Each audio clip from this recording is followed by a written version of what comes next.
08029222189 tàbí feedback +2348160495979. aṣọ ìbílẹ̀ aláyàn láàyò níbi àwọn ìdíje wọ̀nyí ìdíje àṣà àti ìṣe ilẹ̀ Yorùbá ẹlẹ́kùnjẹkùn ọdún 2023 Yorùbá World in Action YNFF lónìí àṣà àti ìṣe wa ò ní parun láíláí.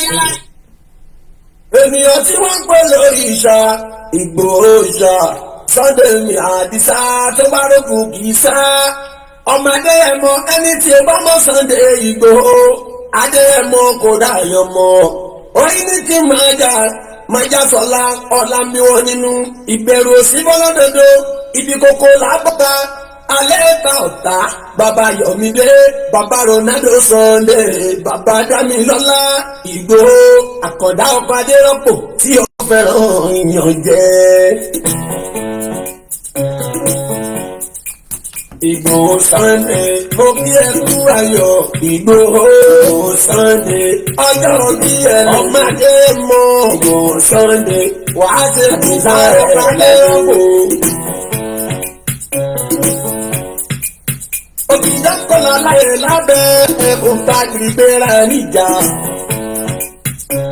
Ìgbòho mọ̀rẹ́ ọmọ lágbàdo òde ọmọ àgbàpẹ́tẹ́ wọnú mi ọmọ kékeré wojú sọ̀ra ìsọ̀yọ̀dé mi láàrin bí omi kò sí ní tó sí mi lẹ́nu ọmọ òkúta mẹ́ta òde Ìgbòho ọ̀kan ṣe mí dábọ̀dábọ̀ ọkàn tèmi máa rọra ọkàn tó kù nígbà tó mọ̀ bò kí ló wá tó mọ̀ ẹ́ sí gbàgede Ìgbòho sùn ọ́ láìsí bẹ̀rẹ̀ wọn ni kò ní bẹ̀rẹ̀ máa kó bẹ̀rẹ̀ lọ ẹ̀yin lọ́mọ bẹ́ẹ̀ sí bá bímọ méjì nígbòho rẹ̀ àbíkan bọ́ kó sí amúkan yòókù bọ́ sọ̀yà àwọn mú ya rẹ̀ tí ó lọ́rọ̀ gbọ́ àbí ìṣẹ̀rù wálé kò lè máa jẹ́ òkútu pa Ìgbòho mọ̀ rẹ̀.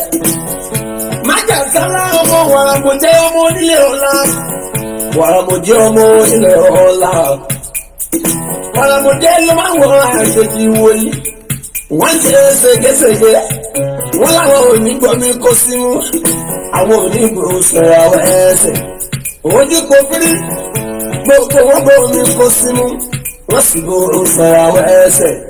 Ìgbòho mọ̀rẹ́ ọmọ abẹ́rẹ́ síta Ìgbòho ọkọ̀ jẹ́ ọkọ̀ bẹ́ẹ̀ ọkọ̀ tó kù ní gbogbo aráyé fi ránṣọ ẹ̀rí ìyànjẹ́ ní Ìgbòho fẹ́ Ìgbòho mọ̀rẹ́ ọkọ̀ kákọ́ ní mọ́ra adáadénújà mẹ́ka wọ́n jà mọ́ Ìgbòho àfẹ̀yẹ́ kí ọdún tọ́jọ́ òbí rẹ̀ ní bẹ́ẹ̀ ní Ìgbòho ọkọ máa rẹ̀ lọ́jọ́ tí màmá rẹ̀ ẹwà sílé ayé ọmọ Adéyẹmọ ọlá bàbá ló mọ́mọ́ yọ ẹ̀mí àbàtà ní mọ́yòóyò wọ́n fi rántí bàbá rẹ̀ àtàtà ọmọ Adéyẹmọ ọlá àkàrà ń gbígbẹ mẹ́jà sọlá bámi kí wọ́n ní mo jẹ́ kẹ́kẹ́ ilé ẹnìkan ò lè mọ̀ tán kó jẹ́ alájú ilé bàbá ta ló fẹ́ mọ̀lẹ́ ẹni jẹni lọ October 10 la fi rántí ọjọ́ bí ẹni yẹn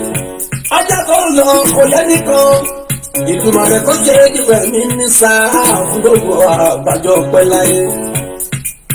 Ìgbòho Sunday mo kí ẹ kú ayọ̀ ọmọdé mọ Ìgbòho Sunday ọjọ́ bí ẹ lè màmá ni ó bá rí Ìgbòho Sunday wàá ṣe púpọ̀ ẹ̀ láyé.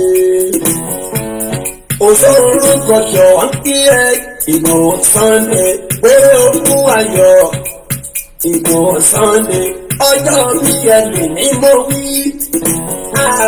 Wàá ṣe púpọ̀ ẹ̀ láyé agbára. 14 minutes past 9 a.m. A very good morning and welcome to Koiki Media Live as we have about 1 hour for the presentation. Mo kí gbogbo wa pé ẹ káàárọ̀ níbi tí ẹ bá ti ń wò wá àti àwọn tí wọ́n máa tún wò padà. Mo kí Ọba Elédùmarè tí ó ń fún wa ṣe tí a fi ń ráyè wá bá yín sọ̀rọ̀ láti máa ṣe àkíyèsí ọ̀pọ̀lọpọ̀ ohun tí à ń rí àti bóyá bó ṣe ń lọ bẹ́ẹ̀ náà ló yẹ kó máa lọ. Mo fẹ́ sọ̀rọ̀ lórí arákùnrin kan tó ń pè ní Gbénga Daniel. Ó ṣeéṣe kí ọ̀pọ̀lọpọ̀ yín mọ ẹni tó ń jẹ́ bẹ́ẹ̀ àmọ́ a ṣẹ̀fẹ̀ wọnú agbámi ètò ní ẹ túbọ̀ bá wa fìdí lé nǹkan torí pé ó ní kí gbogbo ọmọ Yorùbá àbí àwọn ọmọ Nigerians ó ní kí gbogbo yín kẹ́ padà sí farm ó ní kẹ́ padà sí farming. Àwa fẹ́ bi Senator Gbenga Daniel pé ǹjẹ́ wọ́n provide security tí àwọn èèyàn wa máa fi padà sí farm. Ìbéèrè kan tá a kò fi bi senator nìyẹn nítorí pé ó ti ní kí gbogbo ọmọ Yorùbá àbí precisely àwọn tó pera wọn ní Nigerians, every one of you should return to farm. Koiki Media, we're bringing the world closer to your doorstep. Koiki Media, Koiki Media, Koiki Media, we bringing the world closer to your doorstep. Koiki Media, Koiki Media.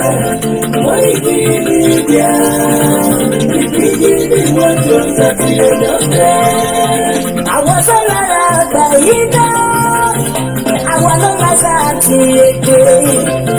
Ìgbéde lárugẹ nílẹ̀ Oòduà, àwọn gangan ni bàbá. Koiki Media, Koiki Media, Koiki Media.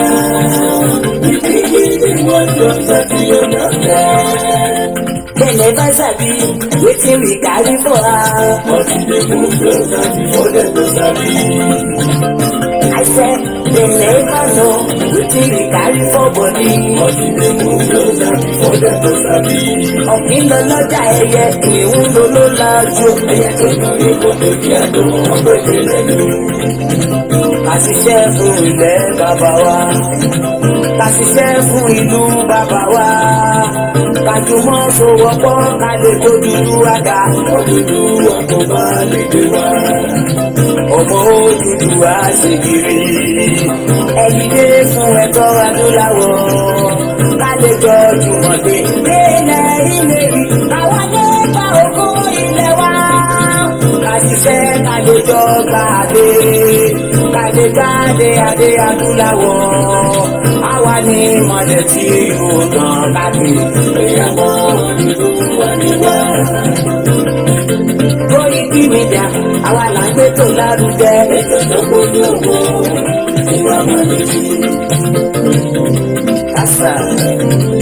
Ẹgbẹ́ polówó ọjà wà láyé gbogbo ayé jẹ. Ètò tó gbójú owó, ìwà mọ̀lẹ́bí.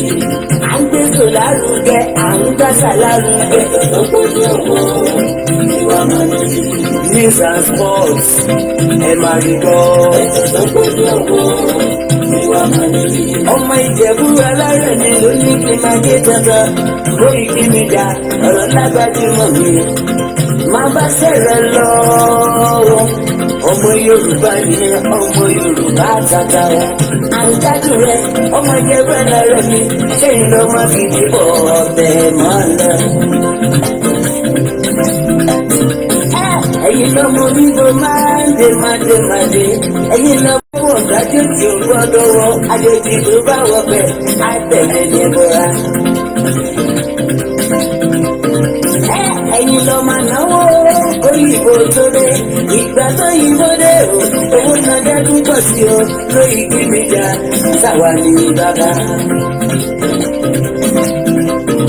Koiki Media, àwọn ní bàbá. Koiki Media, àwọn ní bàbá. Àdáńtọ́ àtòpèrè gidi. Koiki Media, àwọn ní bàbá. Àwa là ń gbé tò lárugẹ jẹ́ ká jọgbọ́ wọn. Koiki Media, àwọn ní bàbá. Àkújà fẹ́tọ̀ ilẹ̀ wa, fẹ́tọ̀ ilẹ̀ Yorùbá. Koiki Media, àwọn ní bàbá. Ọmọ Oòduà ni wá o, lọ́kọ̀ọ̀kọ̀ọ̀kan. Koiki Media, àwọn ní bàbá. Ikú tó ṣe ní lẹ́mi òsì, àdìmú bàbá ìjọ. Koiki Media, àwọn ní bàbá. We bring you one closer to your doorstep. Koiki Media, àwọn ní bàbá. Afẹ́fẹ́ tó fẹ́ odò kan ní kò lára ní. Koiki Media, àwọn ní bàbá. Àpèrè ìdílé Olódùmarè ló fún wa sí ìdílé. Gbogbo ayé ẹ gbọ́ àwa ní bàbá o. Ẹ máa bọ̀ wá ẹgbẹ́ polówó ọjà ni wá o. Òtútù alágbèdá ní òtítọ́ lágbèdá ní. Àkìsọ̀dálẹ̀ àkìsọ̀rí kẹfà. Àkókò àkópẹ̀rẹ̀ tètè. Koiki Media will bring you one closer to your doorstep. Koiki Media is around. Is around. Ladies and gentlemen, ẹ̀múkalẹ̀ sílẹ̀, ẹ̀jẹ̀ tí ẹ̀kọ́ ìdòdò gbòdògbò. Ladies and gentlemen, ẹ̀múkalẹ̀ sílẹ̀, ẹ̀jẹ̀ tí ẹ̀kọ́ ìdòdò gbòdògbò. Koiki Media is around. Koiki Media. Now we've run 21 minutes out of the time that we are going to be using. It is important that we play all those intro because that is the only way Telemafiranti Koiki Media, and that is the only way the next generation will remember that we did our best, to bring the consciousness of what is happening Nile Yoruba, especially after we've all gone. We're not going to be here forever. Akowa nibi by probably maybe maximum 200 years. Generation me, I monitor gbogbo tí gbogbo wa ṣe, and they will ask questions. Pé nígbà tí wọ́n ṣe níbo ni wọ́n wà, kí ló dé tí wọ́n bá wọn dá sí, àti pé kí ló dé tí nǹkan ṣe rí bẹ́ẹ̀ nílẹ̀ Yorùbá. And the question this morning again is, Benga Daniel, ta ló ń pè bẹ́ẹ̀, irú èèyàn wo ni, àti pé lórí headline tó jáde ní less than few days ago, ó ní kí gbogbo àwọn tí wọ́n pera wọn ní Nigerians, ó ní you must return back to farm, ó ní kẹ́ padà sí farm, that is the only way out. Mo wá ń béèrè pé ǹjẹ́ àbò ó ń bẹ nínú farm tí Benga Daniel sọ, òun ló sọ o, èmi kọ́ ni mo sọ, mo kàn wá bá gbé síta torí pé ó ṣeé ṣe kẹ́yìn máì tí gbọ́, mo ń padà bọ̀.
Mo kí ẹ ìjáyà ẹ̀gbọ́n mi dáadáa, mo kí gbogbo ẹ̀yin grandma, màá bẹ̀ sọ̀rọ̀ tí bá ṣe tán, my brother òkú tọ́jú ọkọ àdúró tiwa ní gbogbo ibi tí o ti ń dúró tiwa.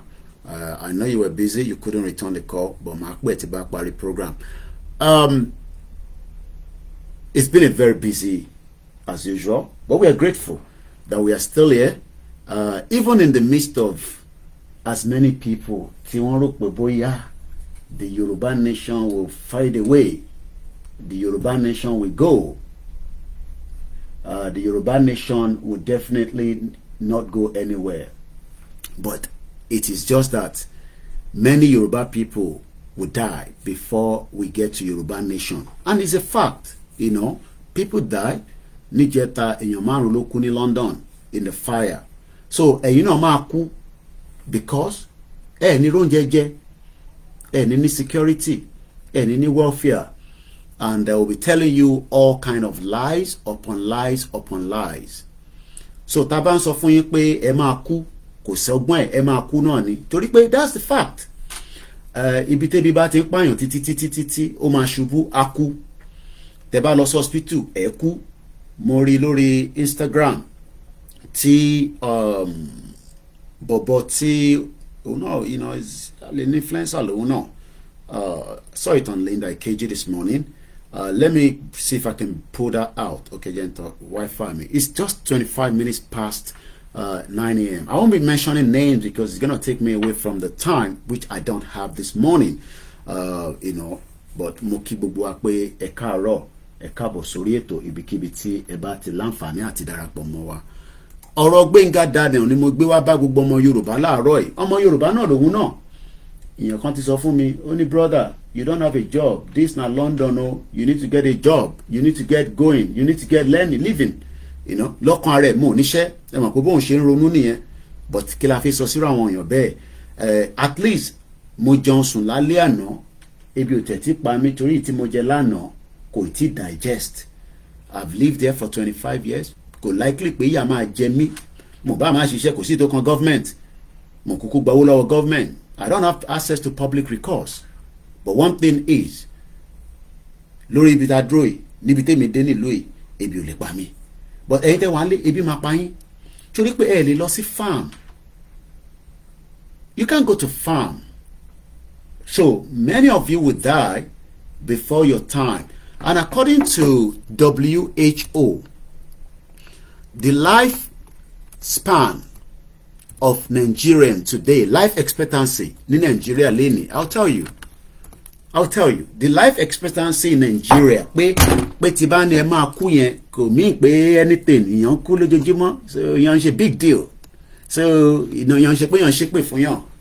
5 people died in a fire that should not have happened. We don't know what happened, but that is in UK. There is the fire emergency, about 70 of them. They couldn't rescue the family. Ọmọ kékèké mẹ́ta ló wà nínú náà yẹn. Kò ṣe pé bí pa wọ́n, àìtí mọ̀ tó ṣẹlẹ̀, investigation is still going on. But you are likely to die. Mo rí Lagos State Governor Babajide Sanwo-Olu, ó wá investors wá sí Lagos State.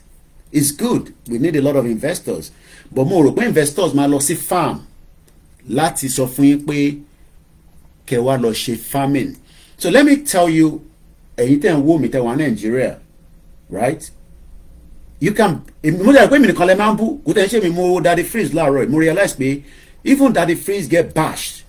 Daddy Freeze wà ní London, ibi tó ń sùn lálẹ́ èmi gan tí lè sùn bẹ̀ ní Chelsea, ó ní business class tó ń gbádé London, ẹ̀ ń bú Daddy Freeze, ẹni tó ń gbádùn ó ní British passport, tòró rà pé bíbá ẹ lọ bí sí. But àwa tá à ń sọ fún yín pé ìyà ń jẹ yín, àwa gangan lẹ́yìn attack. So nígbà tí mo wá rí pé so Daddy Freeze náà wọ́n máa ń gbá sí Daddy Freeze báyìí, mo wá ní so kò tẹ̀ mean anything, so kò mean, so you know, ẹ bú wa dáadáa, ẹ bú mi dáadáa. You are not going to be more than 60 years old ní Nigeria. Ṣé rí gbogbo àwọn tó wà ní 70 nísìn, àwọn ní last lap, àwọn ní the last lap, because róúnjẹ jẹ. Ẹni tó bá dẹ̀ ti róúnjẹ jẹ, kí ló máa tún kù? You're gonna die. You will die because tíyàn bá ti róúnjẹ jẹ, you will definitely die at some point. Mo kí ẹ̀gbọ́n mi Gbẹ̀du, aside to, and that's àwọn media àti mo lè máa kí náà ni ẹ̀yin tó kù mo fi gbogbo Elédùmarè mo fi kí ẹ má bínú. I can't be mentioning all the names because we haven't got the time. Mo dẹ̀ máa lọ sórí Star Radio later on láàárọ̀ yìí. Aago 9 àbọ̀ òun ló lù ní London. Weather yẹn ti change, that means pé òtútù ìrìn wà níta. Ṣé rí ẹ̀yin tẹ́ wà ní Nàìjíríà? Ẹ ní láti ṣe anything. Ẹ̀yin kò máa wọ́n ti yín. Ẹ̀yin máa wọ́n ti yín. Okay, Romanian passport ló ní, àti Romanian passport ó ṣe access láti wọ London. Ó lè wọ access láti wọ London, kò dẹ̀ ṣe pé ní ló ṣe ń wọ London. Mo dẹ̀ mọ̀ pé ó wà pẹ̀lú Pastor Toby, ẹ ṣáà mọ̀ pastor tó ní influencer pastor wá ní UK. Tó wá ṣe fàájì, àwọn ọba yín, mo rí ọba Lẹ́gùṣì, òun náà wá ojú agbádá, wọ́n náà ń pa òyàn nílẹ̀ Yorùbá, kò sí dọ́kàn wọn. Ojú agbádá bá ojú sàn Wàsíù ló wá kọrin ní Governors House Hotel. Èmi ti ṣiṣẹ́ ní Governors House Hotel yẹn rí. It's a 5-star deluxe. But ibi tí mo fẹ́ lọ kọ́ àná rẹ̀ rìn, because that's my problem, that's not my problem. You know, tó bá ń ẹ̀yin tẹ́ wà nílé ẹ lọ máa béèrè lọ́wọ́ àwọn tó yẹ kẹ́ béèrè pé kí ló dé títí wá ṣe rí báyìí.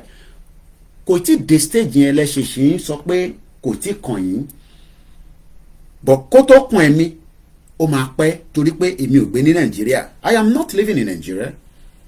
I am 6,000 kilometers away from Nigeria. So before anything would happen to me, a jẹ́ pé àmúwọ́ Ọlọ́run ohun Elédùmarè bẹ́ẹ̀ ni. Ohun Elédùmarè bẹ́ẹ̀ ni. Bọ̀ ṣẹ́rẹ́ yìí tẹ́ wà nílé ẹ jẹ́ mo yóò yà ni mo sọ kẹ́ tó débi tẹ́ ń lọ. Ẹ jẹ́ kí n kọ́kọ́ lọ sọ́dọ̀ arákùnrin. I'm sure some of you know him, you know. Kí ló sọ? Ó ní ẹja gbọ́n tó sọ. Please, Nigeria government, you people should come to our rescue. For we will get asthmatic patients wey be say we cannot afford this. You people need to call this company back called GSK. Before this teletype for we will get asthma for this Nigeria. This teletype is about 8,000 plus. But because say this company don pack comot for Nigeria, look at now, I'm at the pharmacy placing me seeing this 52,500 aba. Vetoli Ilela wey we dey buy 2,000 before, because say this company wey dey produce am for Nigeria don comot. Now Vetoli Ilela don enter 8,500. Okay. 8,500 for Nigeria. Please, Nigeria government, you people should come to our rescue. Okay. For we will get asthmatic patients wey be say we cannot afford this. How much be my salary? 45,000 naira. And me now, no, I must be taking this. Federal government, you people have to come to our rescue. Please, on behalf of all the people wey dey asthma. Èmi kọ́ mo ní fídíò yẹn. Sherry, I am not going. Look, I mean, I don't have asthma. Tó bá yẹ pé mo ní asthma. Kò ṣe pé mi náà máa ra oògùn yẹn, wọ́n máa fún mi lóògùn yẹn lọ́fẹ̀ẹ́.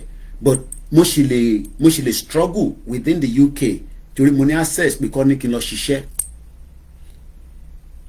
Ẹ máa jẹ mo yóò yà ká tó débi tá à ń lọ. Ọ̀pọ̀lọpọ̀ yìí máa kú. Ṣèbẹ́ ń fira yín ṣẹ́ṣó. You will die. Because how many people will be able to afford an asthmatic patient cries out over the hike in the price of drugs for the patient like himself? And that is why we are crying out every day. Èèyàn méjì ti pè mí láàárọ̀ yìí. Wọ́n sunkún àwọn wà labroad. Wọ́n sunkún fẹ́yìn olórí burúkú tẹ́ wà nílẹ̀ yìí bọ́n bastard tẹ́ ní ṣoríire. Gbénga Daniel wọ́n sọ fún yín pé kẹ́ lọ sí farm. I'm going to read that now. Mo kàn fún yín ní the preambles of, you know, some of what some of you ẹ fi pa wàhálà níṣẹ́. Mo ní the life expectancy ọmọ Nigeria is 52 years old. After 52 years old, you will die. Irú bàbá yìí nísìn àfi kọ́lọ́n kó fún lẹ́mìí gúngùn torí àìsàn tó ń ṣe yẹn àìsàn tó máa nurse títí dọjọ́ alẹ́ nìyẹn. Asthmatic patient. Actor yín Hebrew wàhálà sọ fún mi pé diabetics ló ní. Lánàá mo ní 11.2 million Nigerians are on diabetics. 566,000 are type 1. Ẹ máa kú náà nígbẹ̀yìn. Torí pé ẹ lọ mú àwọn politicians yìí bíi Gbénga Daniel, àwọn olórí burúkú bomb bastard. Tó wá ń sọ fún ọmọ Yorùbá àbáwọn Nigerians pé ká padà sí farm. I am now asking Gbénga Daniel. Mo kí ẹ mass day. Mo rí miss call ẹ máa pẹ́ padà. It was a very hectic day for me yesterday. 5.31 fatality rate birth per woman in Nigeria as of 2020. Population of 208 million. WHO wá ń jẹ́ kó yé wa pé ní Amẹ́ríkà o, ìlú táwọn sisters ẹ̀ wà, ìlú táwọn aunty ẹ̀ wà, kódà ṣó mọ̀ pé ní Niger o better ọ̀rọ̀ kó lọ gbé ní Niger tá a ní relationship pẹ̀lú money sí, you are better off to relocate to Niger tó o bá lè dé Europe because ntí èmi kọ́ mọ́ cost that data yìí I love numbers and statistics. That is why you will sit here, because international journalist lèmi, èmi ò ń ṣe local journalist. Wọ́n sọ fún wa pé ẹni tó bá gbé ní Niger ó máa pé 61 years old, as against ẹni tó wà ní Nàìjíríà ó máa pé 52. That is the life expectancy. Tó bá mọ̀ tán pè ní life expectancy, in tó máa lò látijọ́ tó ti bí ẹ tó máa fi kú ní Nàìjíríà ló ń sọ yẹn. Kí ló dé tí ìṣẹ́ ṣe wà ní Nàìjíríà lénìí? It's because àlàǹfààní àti lọ sóko mọ́. Tá bá lọ sóko, we are being killed on a daily basis, and bomb bastard ẹ̀yin lórí burúkú ẹ̀ máa wá sórí social media ẹ̀ máa point fáwa ẹ̀ máa nà kásáwa pé àwa là ń dá wàhálà lẹ̀. Kò ní da fún bàbá tó bí yín àti ìyá tó bí yín tí ó lórí burúkú ọmọ àlè ní gbogbo yín. Bomb bastard ni àwa lẹ́ ń accuse. Tó bá wá gbé Amẹ́ríkà, ṣọ́ra àwọn ìyá tó wà l'Amẹ́ríkà yẹn tẹ́ bá fi kú ìgbádùn lọ́ máa gbá. Ẹni tó bá wà l'Amẹ́ríkà wọ́n ló likely pé ó máa pé 77 years old. Ó dìlú mẹ́ta. Amẹ́ríkà ó jìnnà sí Niger. Ṣé mọ̀ pé ẹni tó wà ní Niger, ìyẹn máa expect pé ẹni tó wà ní Niger ó yẹ kó tètè kú ju ẹni tó wà ní Nàìjíríà lọ. But nítorí pé Niger sì ní àǹfààní tó pọ̀ díẹ̀, kò ń ṣe pẹ̀lú tó ní nǹkankan tó pọ̀. Torí bomb bastard African country náà ni France ti báyé wọn jẹ́ kó tó di pé wọ́n lé France lọ. Lórí burúkú ẹ̀yin France kó jágbajàgba yín kúrò nínú ìlú wa, wọ́n lé wọn dànù.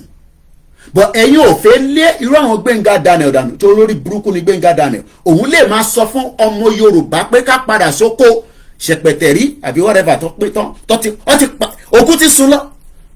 Ẹ mọ̀ pàà ní data torí ti bá sọ nísìnyí pé wọ́n ti pààyàn 100 wọ́n á ní báwọn ṣe mọ̀ pọ́ pààyàn 100 ojoojúmọ́ ló ń pààyàn náà.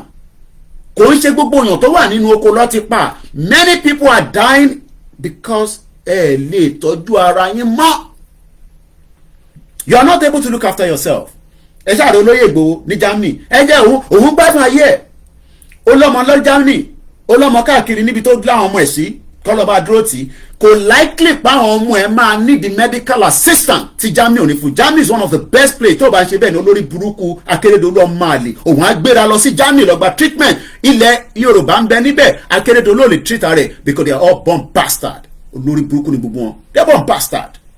Akérédolú ran to same Germany tí olóyè Sunday Igboho náà lọ́mọ sí. Mo tún rí lórí TikTok ọmọ àlè kan ó tún bú Igboho. Can you imagine? Ó tún bú Igboho nípa fídíò tí olóyè ṣe níjọ́ Monday tó kí gbogbo ọmọ Yorùbá láti Germany nínú òtútù tí bàámi náà ti wọ jacket. Ṣé fi pé Igboho nìyà ń jẹ ní ẹ̀yin ọmọ àlè? Ìjà yín ni Igboho ń jà, ìjà yín ni àwa ń jà, ìjà yín pé the noble path and the noble goal. Ẹ fi pé lórí burúkú Gbẹ́ngà Daniel bomb bastard. Ẹ fi pé ó kíá nípa yín. He was a governor in Ogun State for how many years? 8 years ló fi jẹ governor. Ó wá ń ṣe ń sọ fáwa nísìnyí pé ká padà lọ sí farming. Can you imagine that?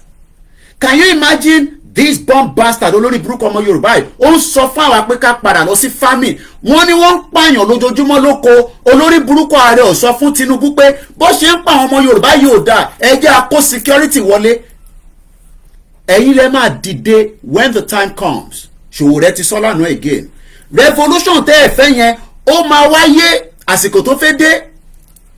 I was with my mom on ìjọ ọmọ lọ kí mom sí mi náà ìjẹta kílẹ̀ ní Wednesday no Thursday but no in the Wednesday I think I was with my mom on Monday and àwọn sọ̀rọ̀ ìyá àtọmọ fi wọ́n sílẹ̀ sórí a máa jà yẹn ìwọ fi yẹn sílẹ̀ má bá wọn sọ yẹn mọ́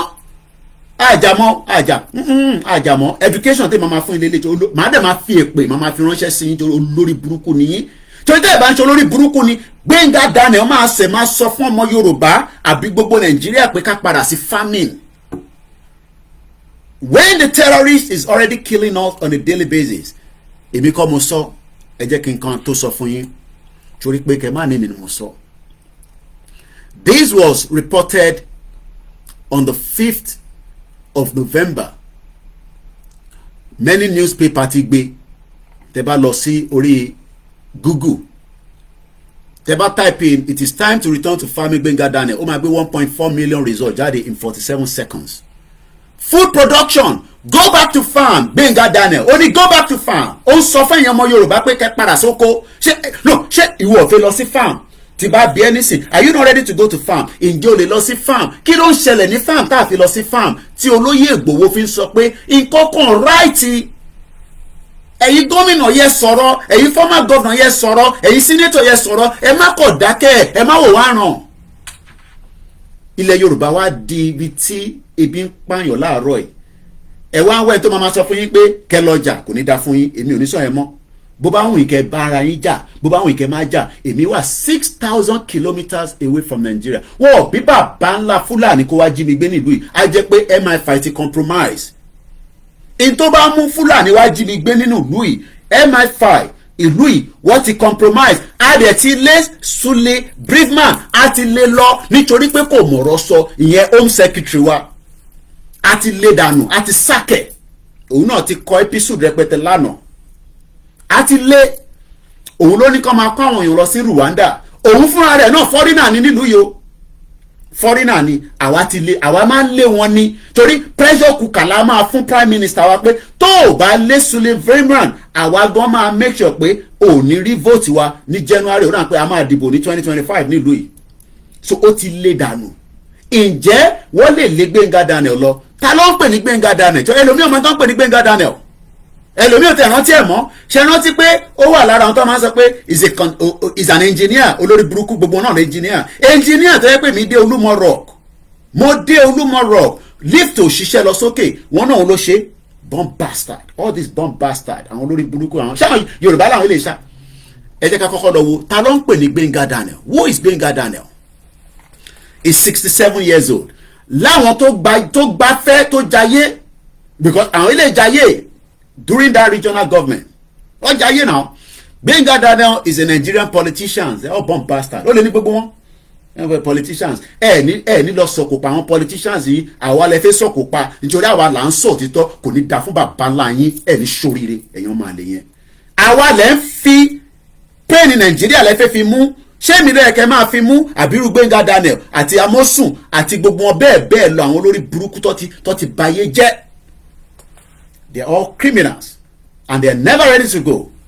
But àwa àti Igboho, you push Igboho, you push Igboho, èmi mo push Igboho. Fúlàní ń pa yín, wọ́n bá wọn yá yín sùn, wọ́n gé lórí, economy ti destroy. Saudi Arabia tẹ́ ń lọ, wọ́n ti nà yín lẹ́gba. Ẹ̀rí kojú tì. President Nàìjíríà wà ní Saudi Arabia, wọ́n ń dá ọmọ Nàìjíríà padà sí Nàìjíríà. Ó yẹ kí Nigerian government lẹ́sẹ̀kẹsẹ̀ kó sanction Saudi ni.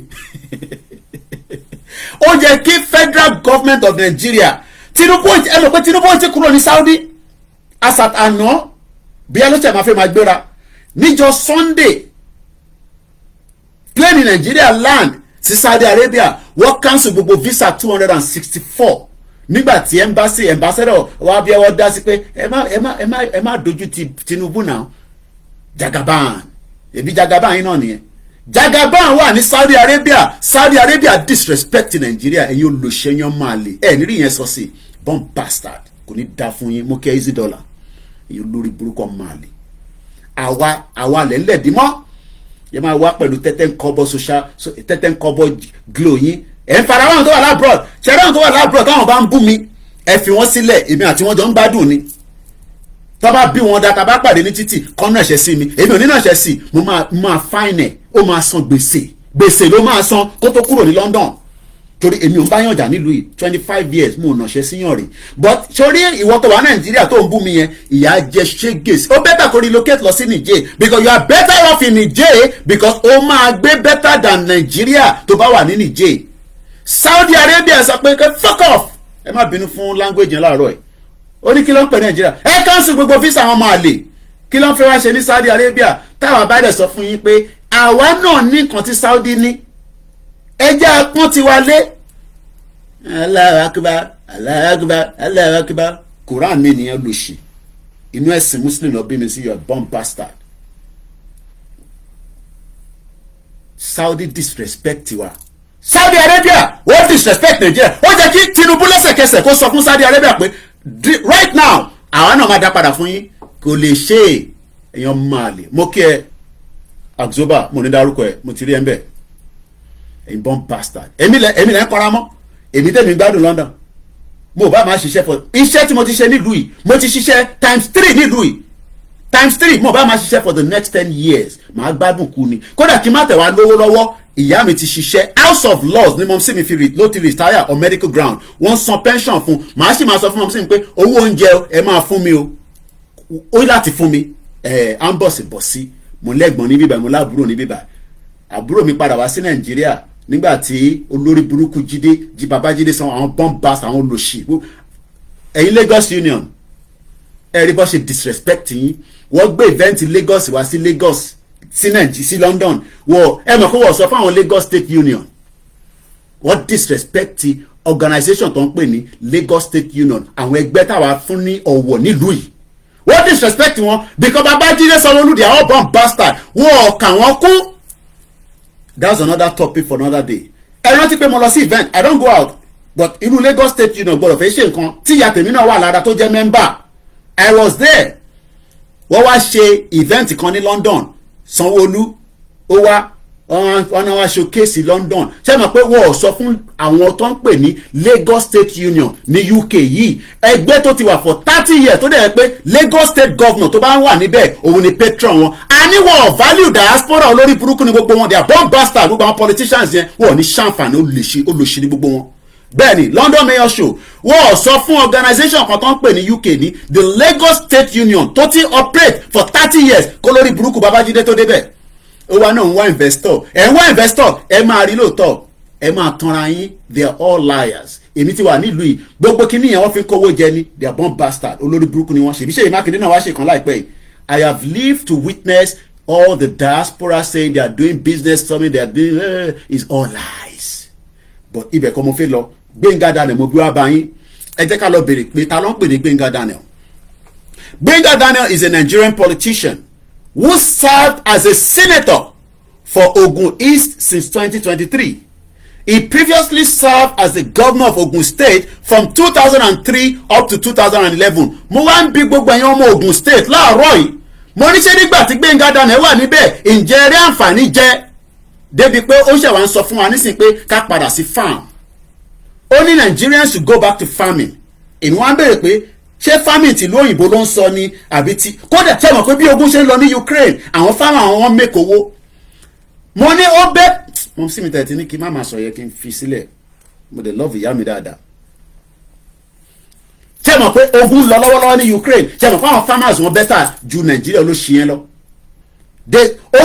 Ogun lọ gidi ní Ukraine but Russia ò gbọdọ̀ bọ́ǹbù bíi tí farmer ti operate lára díìlì nìyẹn ẹ̀tí yàn bá ń ja ogun wà á máa target àwọn kankan ó lè kọ́kọ́ yọ báńkì wọn kúrò but ní Ukraine o bí ogun ṣe ń lọ ní Ukraine yẹn wheat tó fi ń ṣe bread ló wà níwájú ilé mi báyìí nísìn ìyàwó ó tún ra pọn bọ̀ lánàá méjì ìgbà tẹ́mi lọ store láàárọ̀ àná mo ní ṣe kí n ra bread ìyàwó mi no ó tó bá ti jáde ẹ̀yin bá lé mi ẹ̀ mọ̀ bẹ́ẹ̀ ṣe ń ra bread òun mọ̀ èyí tó máa rà wálé bread wà wájú bẹ́ẹ̀ wheat lọ fi ń ṣe Gbénga Daniel wá ní káwa lọ sí farm ta ló máa lọ sí farm no ṣé wọ́n lè lọ sí farm o lè dá lọ sí farm tó ń ṣe mechanized farming tí kò sí network tí Fúlàní jíyàn gbé mo rí bàbá àròlé ó sì ń ṣe program kan lọ́wọ́lọ́wọ́ àti tó bá ti parí ẹ̀ nísìn ọ̀rọ̀ security náà ni but àwa táwa ń pariwo láti ta àwa tíyà ò jẹ kíyà tó jẹ mí nílùú yìí apẹ́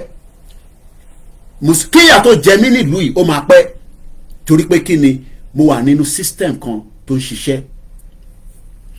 Gbénga Daniel was born on the 6th of April 1956 4 years before independence olórí burúkú ààrẹ wọ́n wà lára àwọn tó gbádùn regional government olóṣì ẹ̀ tó ń pè ní Gbénga Daniel yìí ó wà lára àwọn tó gbádùn regional government àmọ́ ó sọ fáwọn anísìn pé all Nigerians should return back to farm mo wá ń béèrè pé farm èwo níbẹ̀ nítorí pé mo rí lórí pépà lánàá náà lórí Sahara Reporter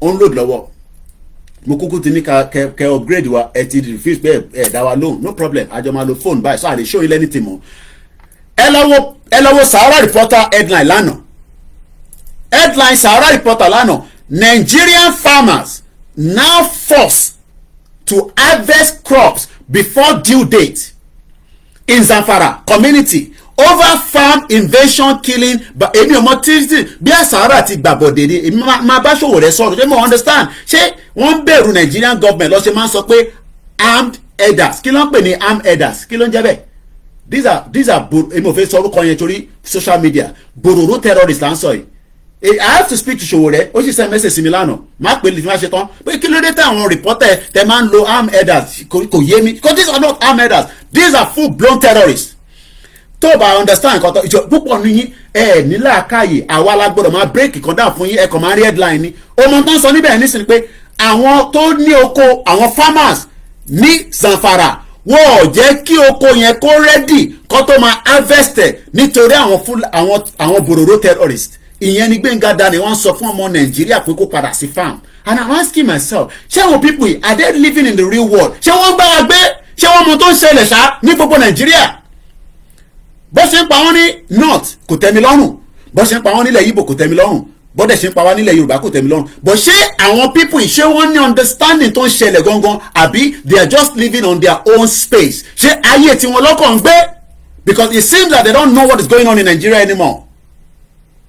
àwa ń pariwo ní tó bá wẹ̀ mí wà ní UK within 24 hours tí kankan bá ṣẹlẹ̀ ní anywhere in Yorùbá land ó máa ń dórí desk mi kẹwàá imagine Gbénga Daniel tó wà ní Nàìjíríà no ṣé wọn ọmọ tó ń lọ rárá mọ́ nísìnyí I don't understand mo ń bí gbogbo ẹ̀yin Ogun State ẹ̀yin ọmọ àlè ẹ̀yin tẹ̀ ní soríire ẹ̀yin ọmọ school kékèké tẹ̀ ṣe tán mo ń bí yín pé ẹ lọ bèèrè lọ́wọ́ àwọn ìyá tó bí yín pé nígbà tí Gbénga Daniel ń ṣe gómìnà lọ́wọ́lọ́wọ́ ǹjẹ́ wọ́n ráǹfààní jẹ lára ẹ̀ àwọn tó jẹ́ political member because mo mọ̀ pé Mayegun mọ̀ nípa bọ̀bọ̀ dáadáa èmi ò mọ̀ history Ogun State politics but mo mọ̀ pé mo ti gbọ́ Mayegun tó ti sọ̀rọ̀ nípa lórí burúkú dáadáa mo tún bí pé when he was the governor between 2003 and 2011 iṣẹ́ wo gan ló ṣe ní Ogun State ǹjẹ́ ó set up the same agriculture tó ń sọ̀rọ̀ ẹ̀ nísìn these are born bastard àwọn ọmọ àlè Yorùbá láwọn eléyìí and he enjoyed part of what is called Nigeria because 1956 lọ́nà bí olórí burúkú rẹ̀ is now 67 years old bọ́tẹ̀ ṣe bí sí Ìbàdàn gan tẹ̀ tó tún wá ń claim Ogun State I don't even understand ká tẹ̀sẹ̀ pé Yorùbá náà ní gbogbo wa òun náà oníyàwó wọ́n pè ní Yèyé Olúfúnkẹ́ Daniel ó láwọn ọmọ previous office holder ó dẹ̀ lọ sí Baptist Boys High School Òkè-Ṣàjẹ́ ní Abẹ́òkúta èmi mọ Baptist kò jìnnà sí Abẹ́òkúta Grammar School níbi tẹ́mi náà ti kàwé nídìí àbá àbí díẹ̀ àràbà dẹ̀ lọ́tún pẹ̀ wọ́rẹ́ bàbá ń pè bẹ́ẹ̀ mo rántí mọ́. He has been a member of the All Progressive Congress book Turning Vision to Reality òun náà ń kọ̀wé olùsì òun náà ń kọ̀wé Turning Vision to Reality. Now kí ló gbé ọ̀rọ̀ Gbénga Daniel wá láàárọ̀ ẹ̀ torí pé gbogbo tó ń lọ lọ́wọ́lọ́wọ́ presently ní Nàìjíríà lẹ́ni ní South West orí ọ̀rọ̀ famine ni because ìlú tí ebi bá ti ń pa àwọn èèyàn tí a dẹ̀ dákẹ́ tá a sọ̀rọ̀ sí a jẹ́ pé àwa náà we have a problem. wọ́n ní tó ń jẹ́ bá ti kúrò nínú àbùṣebùṣe àbí báwo wá ṣe máa ń sọ láàárọ̀ yìí mo ò tí ì fi nǹkan kan pọn ẹnu bí ṣe ń bá yín sọ̀rọ̀ lẹ́yìn pé mo kàn ti brush eyín mi because ebi ò tí pa mí mo jẹun sùn lánàá lóòótọ́ wọ́n ní breakfast is the best bread táwọn ọmọ jẹ kó tó lọ sí school ẹ̀yin olùsí ẹ̀ ní sórí rẹ̀ ẹ̀yin olórí burúkú torí táwọn ọmọ yẹn jẹ mo máa lọ dànù ni kò ní da fún bàbá ẹ̀ torí pé bàbá ẹ̀ ò lè tọ́jú wọ èmi sọ fún ẹ pé ìyá ń jẹ́ òun sọ pé mi kọ́ ní òun point finger sẹ́mi àti Ìgbòho òun náà la fẹ́ da Nàìjíríà rù ẹ máa kú nínú Nàìjíríà yẹn ni torí bread táwọn ọmọ yẹn jẹ kù torí ibi tó jẹ lọ àwọn ọmọ yẹn tẹ láìkì gbogbo ẹgbẹgbẹ yìí torí tọ́kì lọ fi sínú ẹ̀yìn olòṣì tọ́kì yín nísìn inú kíní lẹ ti ń rà mo lè jẹ lé àwọn ọmọ mi ló jẹ kù olòṣì tó fẹ́ jẹ olòṣì olórí burúkú ọmọ àlè ẹ lè sin tọ́kì lásán tọ́kì tó yẹ kí wọ́n máa sìn kẹwàá slice ẹ̀ ká gbé sínú ìgbẹ́lẹ́dẹ̀ tí fẹ́ rí náà ẹ fẹ́ fi ṣe bọ́n bastard ní ìyá máa jẹ ṣégè sí yín lára tó fẹ́ jẹ olòṣì tó máa jẹ tọ́kì ni investment burúkú ni olòṣì olùbọ̀ yín wò mí ọmọ àlè ẹ jẹ mo yóò yà èèmọ̀ ní láti jẹ búrẹ́dì yẹn tọ́kì orí ẹnìkan ni mo fẹ́ jẹ tọ́kì orí ẹnìkan bọ́tà gan wà lára ẹ̀ ó wá mọ tó mu sí ṣé n tún sọ tó mu sí fún ẹ ibi ṣe pọ́n wọ́n mi lá olùsì ìyà ò lè jẹ mí abọ́sibọ́sí àwọn èèyàn gidi sọ pé Koiki máa báṣẹ ẹ lọ Daddy Freeze náà ní lórí social media lèèyàn kan fóun ní aago ó ní lórí social media lòun wọ business class wá sí London òun wà ní Chelsea mo rí ní pati pastor ẹ jẹ́ àwọn pastor tó bí yẹn àwọn big boys London làwọn yẹn Wàsíù gan wa jẹ́nu owó ẹ̀ máa bú àwa ìwọ ló máa jìyà jẹ́ mú nǹkan táwọn ọmọ mi tó fi tọ́pẹ̀ jẹ́ kí mi náà fún wọn tó ń basta. àwọn ọmọ ìyàwó tán nígbà tó yẹ pé kò ń ṣe bí àwọn ọmọ ilé bí ní àti ọ̀dọ́ yín nílé torí kó ṣe o lè filẹ̀ ní torí kó ṣe ń dún ilé lọ́ máa ń pè ní happy monkey smoothies happy monkey rẹ̀ kò ń ṣe monkey chop banana rẹ́nu mi ó lọ dọ́dá ṣáwọn ọmọ tiẹ̀ náà jẹun sùn ṣáwọn ọmọ ẹ jẹun sùn ọmọ àlè òun fún obìnrin lóyún nínú kọ́ńtì tí kò ṣiṣẹ́ òun fún obìnrin lóyún wàá jẹ mo yóò yà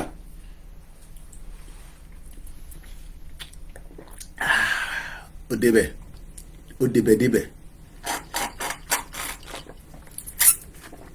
mọ̀ pé bẹ́ẹ̀ ṣe máa fà á nìyẹn ìyá tẹ́ bá ti ṣiṣẹ́ lọ nínú òrùn ó ń gbé CV káàkiri wèrè níbo ló ti fẹ́ ríṣẹ́ ó ń gbé CV káàkiri níbo ló ti fẹ́ ríṣẹ́ ta ló máa employ ta ló máa ó jẹ́ lọ wá nǹkan tó máa fi pawọ́dà ní Nàìjíríà ta ló máa fún ẹ lówó kò sẹ́ tó fẹ́ fún ẹ lówó kankan kí ni mo wá da gbogbo ẹ̀ sílẹ̀ lẹ́ẹ̀ báyìí oh my god ẹ ti wọnú bíbá yàbí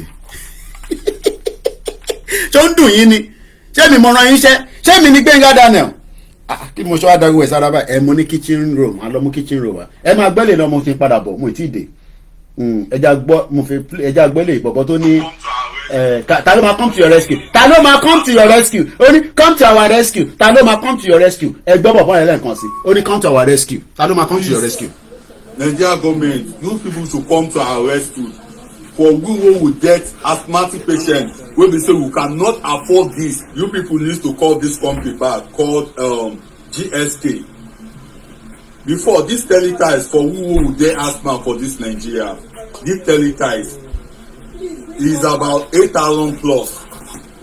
But because say this company don pack comot for Nigeria. Ní park look at now.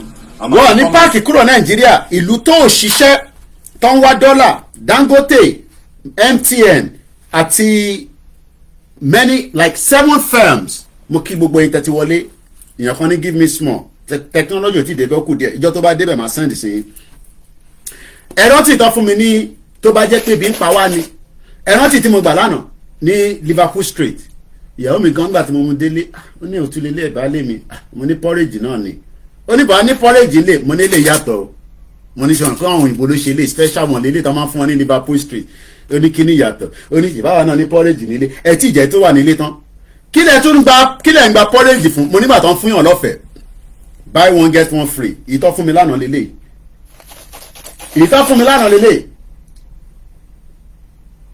ẹ tó bá fẹ́ lọ́lé mi ò ní kẹ́ máa lọ́lé o ẹ tó bá fẹ́ lọ́lé mi kọ́ ẹ máa kọ́ àwọn èèyàn lọ́lé náà mo ní ìyá kan tó ṣe lọ́lé lánàá àná Tuesday mo ní ìyàn kan tó lọ tó ti dé tẹ̀bákọ̀ lọ́lé America ti ní kẹwàá on low profile anybody can go home but ẹ má lọ máa ṣe làwùlàwù àwọn olórí burúkú wọn máa nà yín lóògùn àwọn èèyàn wicked gan o so èmi ò ní kí wọn kan máa lọ́lé o so ẹ má ní pé mo ní kí wọn kan máa lọ́lé o kí ni mo ṣe máa ní kẹ́ máa lọ́lé so orí Gbẹ́ngà Daniel mo ṣe wà mo fẹ́ mú apple juice ni mo fẹ́ tẹ̀ sí lójú ni ó tẹ̀ tí wọ́n gan nísìn bí 90 something penny mo rà nísìn ẹ support wa mo kí gbogbo ẹ̀yin yá wa ẹ má bínú pé mo dárúkọ gbogbo yín hopefully before the end of the program máa kí gbogbo yín dáadáa mo ní èmi ni máa ṣí ọkùnrin kúrò lára Nàìjíríà sórí ìwọ tó wà lé àfikún ya máa gbádùn bẹ́ẹ̀ mi náà ṣe ń gbádùn o lórí ìfìlẹ̀ bú mi dáadáa tó o bá gbádùn bẹ́ẹ̀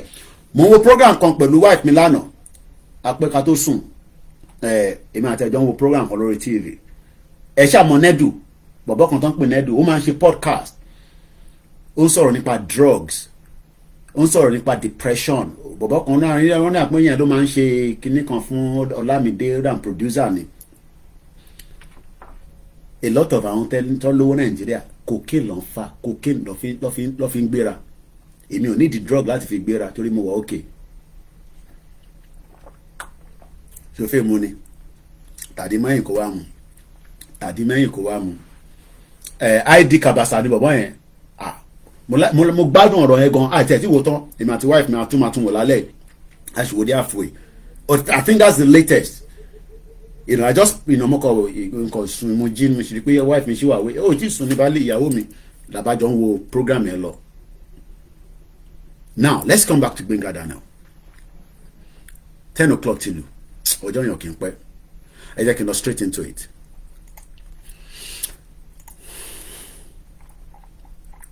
The headline says, and I quote, this is on Daily Post on the 13th of November by Oludare Olawunmi. Food production. Go back to farm. Èmi kọ́ mo ń sọ. Yeah, mo gbádùn mo mọ̀ pé mo like a podcast yẹn, Èmi náà ma like our program bẹ́ẹ̀. It's a very powerful, and they were saying it straight on ni kò sí panky níbẹ̀. Many of our olówó yín cocaine ló ń fà. Cocaine ni. So Nigeria owó blood money ti pọ̀ jù nínú bẹ̀. Kọ́lọ́n kó ṣàánú ẹ̀ tẹ́ wà nínú bẹ̀. Ìyẹn everybody ṣe ń gé ọyàn ló ń géèdì ló ń gé sàlẹ̀ ló ń mórí yàn kan náà tọ́jú gé ọyàn wọ́n ti jù sínú bin wọ́n ti yọ gbogbo tó máa yọ lára ẹ̀. Èbí bọ́ ṣe pa sísítà wa náà nìyẹn bá mi ṣe. Pẹ̀kẹ̀lẹ̀ lóní gbọ́dọ̀ wọ́n sọ. Rárá pẹ̀kẹ̀lẹ̀ kankan for now. Mo fi tan Instagram Ọláyọmí Kóìkì ní ká tó lè rí torí àlòmí ò tábà ní kẹ́ tẹ̀lé wa ṣẹlẹ̀ ń tẹ́ wa lórí Koiki Media follow wa o and I'm not really happy follow wa lórí backup channel throughout tábà ní kẹ́ subscribe síbẹ̀ fanfan lẹ́yìn náà ni torí kò ń ṣe gbogbo wa la máa wà lórí especially tí bá wà níta ẹlòmí àmàdúró ká wá sórí Facebook ká wá sórí TikTok. I was live throughout yesterday but I couldn't carry all the phones so ẹ̀yin tẹ́ wa lórí TikTok miss out púpọ̀ lánàá ẹ lọ sórí YouTube mi kẹlẹ wo gba àwọn baddest view tí mo ṣe lánàá ní London Bridge àwọn tó ń lọ síbi iṣẹ́ mo pàdé ọmọ Yorùbá kan náà engineer ni gbogbo ilẹ̀ rí fídíò yẹn. Let's come back to this. Aago 10 ti lù torí àsìkò aago 10 àbọ̀ máa gbé tó ìwálẹ̀ torí mo ní láti lọ prepare for Star Radio. Food production, we know that it is important. Ìlú tí ẹ bá lè máa ṣẹ́rí ìlú tí ẹ bá lè máa produce táwọn èèyàn máa jẹ lójoojúmọ́ problem bọ̀ nílùú yẹn ṣé wàá rí farming or farmers àwọn ló ẹ̀kọ́ lówó jù ní Nàìjíríà bọ̀bá àlẹ́ ṣe fẹ́ lówó nígbà tí àwọn bòròró terrorists tó ń penetrate nílùú yìí wọ́n máa ń subsidize farming ní European country farmer máa ń gbádùn gidi. They don't joke with their farmers. They don't joke with it because the farmers are meant to be the backbone of the economy. Kẹ́tọ́ máa sọ pé a máa need the gas.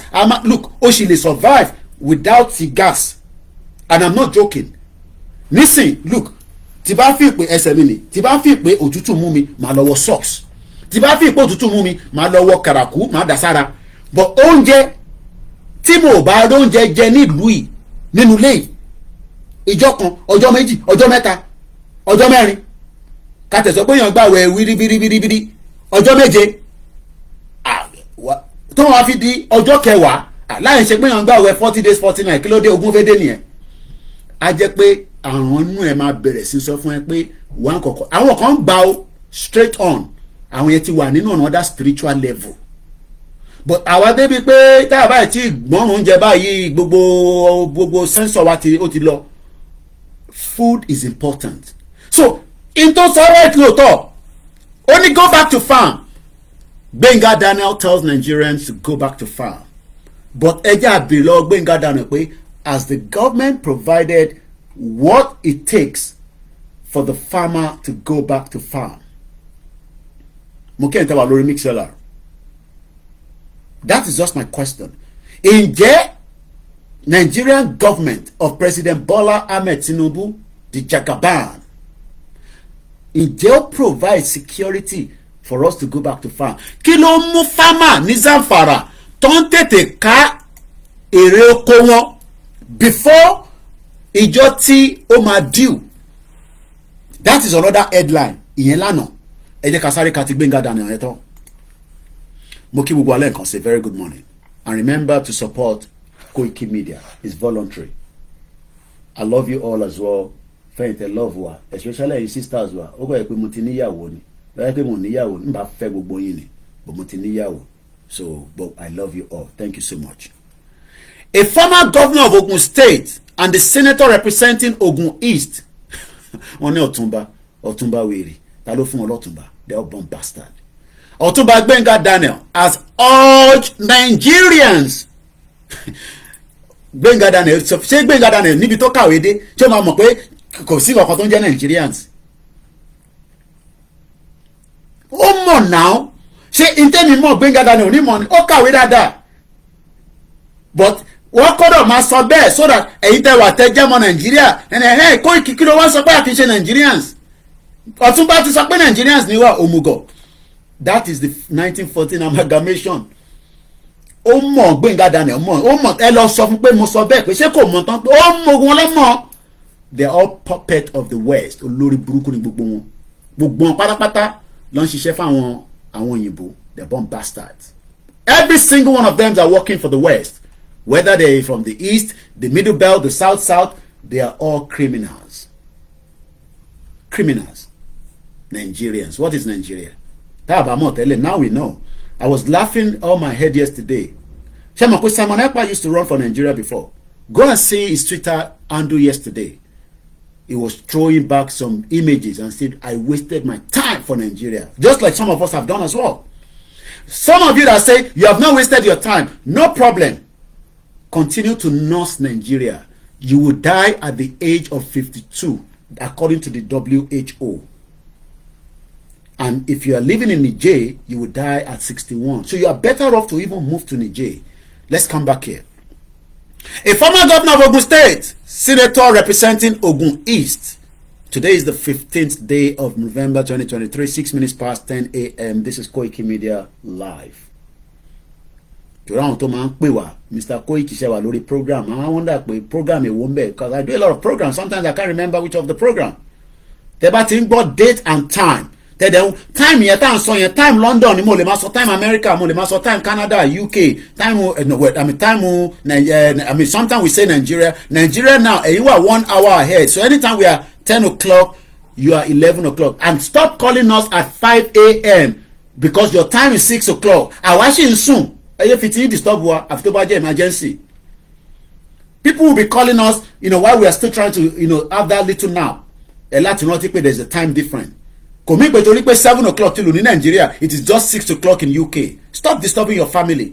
Tó bá urgent there is no problem but tó bá urgent ẹ kàn need information kan wait till they wake up. Fi ti disturb wa táwa la bà Nigeria jẹ́ ni. We are trying our best. Send money home náà kílẹ̀ fẹ́ owó yẹn ṣe. Ikú náà kan lẹ́yìn sí gbogbo diaspora. Is telling Nigerians or is urging Nigerians to go back to farm in order to produce enough food for the nation and reduce hunger. Ọ̀rọ̀ yìí ó yẹ kí n ti sọ láti because I have been so busy. Tí ìbàdàn gbé jáde báyìí now my heart is clear because I want it to be on record. Gbenga Daniel says you should go back to farm. And I'm asking which of the farm? Ṣé Ọbásanjọ́ farm ló ní ká padà sí because an Ọbásanjọ́ farm is protected because it's a criminal as well. They're all criminals. They have their security. But I'm talking about the layman in Southeast, in Middle Belt, in Port Harcourt, in Rivers State, even in Zamfara where they are now have to harvest their farm produce because of the Bururu terrorists. Gbenga Daniel also assured of President Bola Tinubu's determination to revamp agricultural sector to enhance food sufficiency in the country. You can see that the APC propaganda is working. Did you hear what he said? That President Bola Tinubu that could not do anything with Nigerians that were deported back from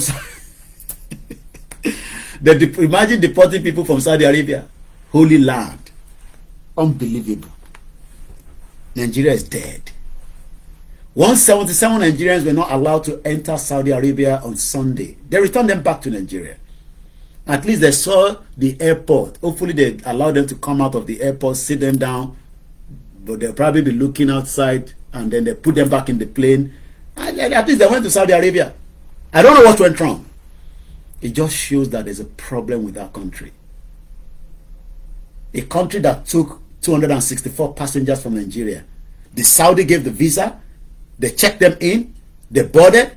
They went, they flew, got to Saudi Arabia, and then they said, no, you're not coming in, no, until the ambassador or whatever in Saudi Arabia intervened, allow some few of them to get in, and they return back 177. I don't know. Benga Daniel is now saying that he's very confident. I don't know. I am not in their government. I am not part of APC. I am just a journalist, an activist, a self-determination campaigner under the leadership of Professor Banji Akintoye. I don't believe that Nigeria should be together anymore. We can still be neighbors with our colleagues, with our friends, with our whatever, but we can be better off and have our own agriculture system set up in Yoruba country.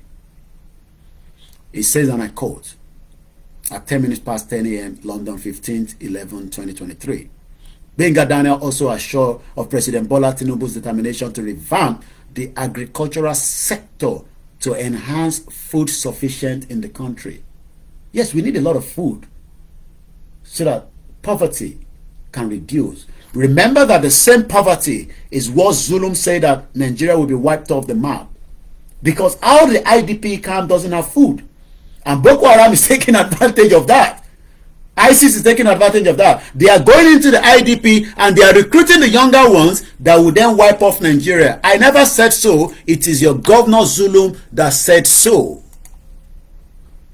Zulum said, and I quote, that Nigeria will be wiped off the map. And I don't want Nigeria to be wiped off before we go. So we would rather go, because by the time they wipe Nigeria off, this was on Channels Television, I'll remind you all the time, on the 30th of October 2023 on Channels Television. Boko Haram, continue to say how they play. I know some of you, they like that word, they play, they joke, you know, get joke. Yeah. The only thing that can wipe me out of the map from here is when they go into World War III, because I don't know what is going to happen, especially with Putin, America, nuclear weapon. But apart from that, but Boko Haram go wipe this country of Agboyoni. According to Zulum, Boko Haram may wipe Nigeria off the map. Zulum raises alarm about insurgency. We have to stop the younger ones from being recruited. Imagine UK need Muki Alaja Irat. Ìyá dáadáa, mo dẹ̀ ti rọ́wọ́ yín, àwọn ìyá tó ní Kóìkì, ìwọ máa bá wọn sọ kọ́kọ́, ìwọ ṣáà máa báṣẹ́ lọ, máa educate wa lọ. Àwa dẹ̀ máa ṣe kí ni, a máa ṣe ẹ̀tọ́. Mo ti rọ́wọ́ yín láàárọ̀ ìyá mi dáadáa. I remember this, our mother went to protest when Sanwo-Olu came. You know what Sanwo-Olu said to the mother? Ẹ̀yin náà máa bọ̀ lẹ́kọ̀ọ́ padà. Ó ń sọ fáwọn ọmọ Èkó kó máa padà bọ̀ lẹ́kọ̀ọ́. Can you imagine? Sanwo-Olu has been in London in the last few days talking about investors. We need a lot of investors in Nigeria, but in Lagos State precisely, but in a country where there's so much insecurity. Make una dey play. Nobody will put their money where there is no security. So we have to stop the younger ones from being recruited into Boko Haram and ISWAP. Otherwise, this is not me talking now. This is the Governor Professor Zulum ló ń sọ̀rọ̀ lọ́wọ́lọ́wọ́ nísìn. Kí ló dẹ̀ sọ? Only otherwise in the future, ibi tó ń pè ní Nigeria, which is somewhere around there. This is Nigeria. Under ìlú òṣìṣẹ́ Nigeria lélẹ̀. Ìyá dáadáa, àwọn èèyàn ti bínú tán láàárọ̀ yìí. Ìyá mi Comfort Ológunjà, wọ́n ní good morning everyone and good morning Yoruba Nation. If you don't know, you can go on our backup channel. Ìwọ náà lè sọ pé Kóìkì ṣé pé kíní ẹ ó ti wà active níbẹ̀ yẹn, jẹ́ ń lọ síbẹ̀, tẹ́ bá lọ sórí backup channel wa ìyàwó Ológunjà, àwọn ṣe fún wa ní £5 lórí super chat pé Kóìkì mo bínú láàárọ̀ yìí, o lè máa ṣe wàhálà báyìí kí n máa rí ẹ nínú òtútù. These are our mothers that are walking by. Ebi mo ṣe jẹ tọ́kì orí ẹ̀ mo ti fi ṣe presentation, mo ṣe jẹ tọ́kì orí ẹ̀ di. So ẹ ṣe gan ni. So tẹ́yìn náà bá fẹ́ fún wa ní kankan, tẹ́ bá ti lọ sórí the backup channel yẹn, ẹ lè gbọ́n wọ́sàwò níbẹ̀, a máa ń gba sàárà ní bíbá. Ẹ ṣe gan ni ìyá mi Comfort Ológunjà. You can also be a member, so tẹ́ bá lọ sórí, but ẹ lè ṣe lórí Koiki Media because wọ́n ti oyè yín láti April wọ́n ti block yẹn dànù. But ó dà pé mo rí pé ti backup channel wa ìyẹn ti ń ṣiṣẹ́, so ẹ lè migrate lọ síbẹ̀, máa share link yẹn pẹ̀lú yín. So in tí mo fẹ́ fàyàn bẹ́ẹ̀ ni pé kí ló dé tí Zulum ṣe ń sọ pé Nigeria may be wiped off of the map ṣe mọ̀ pé it's because of hunger ọ̀rọ̀ ebi náà ni. So Gbenga Daniel is right to say that we should go back to farm, but I'm asking Nigerians today, Gbenga Daniel, are you sure that we can go back to farm without proper security? Àwọn èèyàn ti bínú láàárọ̀ yìí wọ́n ní remember Gbenga Daniel doesn't know anything about politics before they just bring him to Nigeria to be Ogun State all of èmi ò mọ politics Ogun State but ó dà pé Mayegun mọ̀ dáadáa Mayegun mọ politics yẹn dáadáa. But what I'm saying this morning is, as much as sometimes we get very, our utterances might be like, "Keep boy, we are sort of bad." It's because we are worried. We are worried because Zulum knows we are going to be wiped off of the map. I don't want to be wiped off of the map. Why should we sit back and allow Fulani? Allow Boko Haram and ISWAP. I'm very careful with my with my words because these social media. They are now, if you say that word F all the time, they start locking it. So we are trying not to use it anymore. So about things like and when we say support, it is support. Tẹ́ bá gbọ́ wọlé link tí ó ṣe fi sórí channel yẹn nísìn, ìyẹn YouTube wa tó ń ràn lọ́wọ́lọ́wọ́ nísìn. Tẹ́ bá ti gbọ́ wọlé, á gbé yín lọ síbì kan. Support wa, support wa. We are very, very important. We love you all and we appreciate the prayers that you are doing for us. Kúkú dáàbò bò mí. Lánàá ní sinmi wa Central London ẹwọ ẹ̀gbọ́n yẹn tó wá bá mi ó lè fọwọ́ gbá mi lórí pé ṣé wọ́n lọ ń pè ní Koiki ọmọ àkẹ́ ìwọ lọ ń disturb gbogbo social media but onóhùn ṣe ń lọ sí lane is an engineer ẹ ti wo lórí fídíò tá a ṣe lánàá. So kí ló dé tí Zulum ṣe ń complain backup channel wa ẹ̀dẹ̀ bá lọ máa fi details yẹn náà sínú WD76 yẹn náà bẹ́ẹ̀ ṣe ń bá a fi sórí Koiki Media ẹ̀ bá a máa fi sí. That's why we are running the two channels simultaneously and we appreciate every one of you. Ẹ̀gbọ́n mi ìjáyà ó tójọ́ mẹ́ta I was a little bit worried I didn't see you but mo mọ̀ pé sometimes for whatever reason ìlú iná sometimes we can be doing something or something but it's good to see you back. You say Nigeria cannot work guarantee without carry public interest along. So Gbenga Daniel has a good initiative but the question is ǹjẹ́ wọ́n provide the enabling environment for that. Kí la ń pè ní enabling environment? Mo kí ya bàbá mi Adumati ẹ má bínú màá pè yín ó yẹ ká ti sọ̀rọ̀ mo kí gbogbo ẹni tó kùnà màá kí gbogbo yín ká tó lọ. The enabling environment means that kò jẹ́ ká máa worry pé anywhere tó bá ti fẹ́ ṣe ẹ mọ̀ pé MK Abiola nígbà tó wà láyé ó lọ invest gan sí farming ní north. I don't know why he didn't invest so much in ilẹ̀ Yorùbá tó yẹ pé north ló gbé lọ.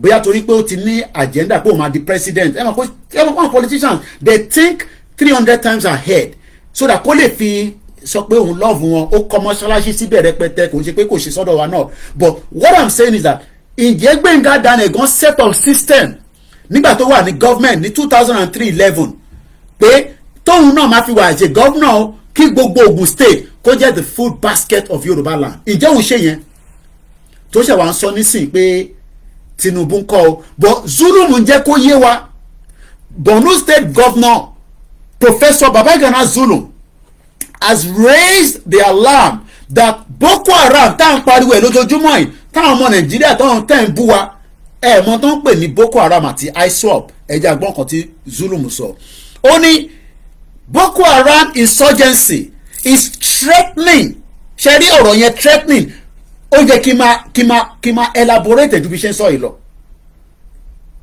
Don't threaten anybody lè rí tá à ń threaten anybody gbogbo à ń bú wọn yẹn normal ni we don't threaten yẹn la ṣe sọ pé he don read somebody say tó bá ń sọ pé threatening the word threatening is a very very ọ̀rọ̀ tó lágbára ni èmi lọ báwo lọ ṣe lè sọ ní Yorùbá náà threatening kí ni Yorùbá threatening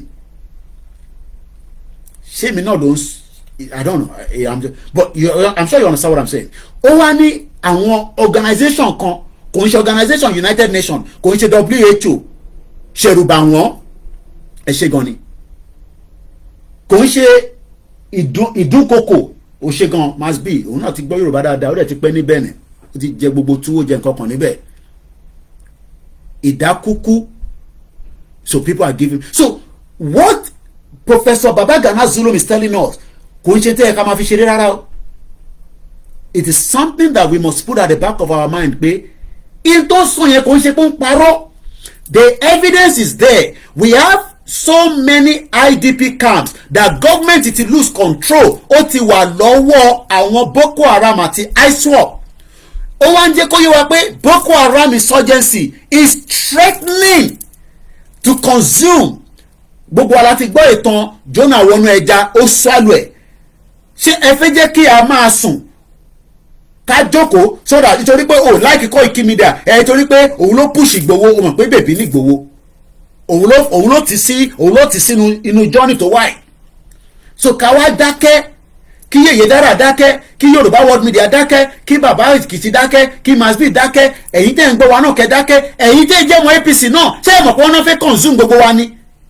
Tábà ti consume wa kò sí APC mọ́ nìyẹn kò sẹ́gbẹ́ mọ́ nìyẹn because tí Boko Haram bá ti attack Lagos State that is the end of Nigeria ẹ̀yin ọmọ àlè ẹ̀ ń point sí àwọn ọmọ Igbo but èèyàn sọ fún wa pé wọ́n fẹ́ consume wa òun tó ń pè ní consume ni tó bá ti consume gbogbo wa that is the end of Nigeria ó ní wọ́n máa wipe wa off that means pé agenda kan ti ń sọ yẹn tipẹ́tipẹ́ yẹn probability ẹ̀ pé òun náà ti ní intellẹ̀ ló ṣe ń wọ̀n àwa Yorùbá àtàwọn ẹ̀yà tó kù pé ẹ má jókòó ẹ jẹ́ kí a fi oúnjẹ ká fi support àwọn tó wà ní IDP camp which Gbenga Daniel is right but ǹjẹ́ wọ́n make ìyá mi Irat Alaja ní threatening means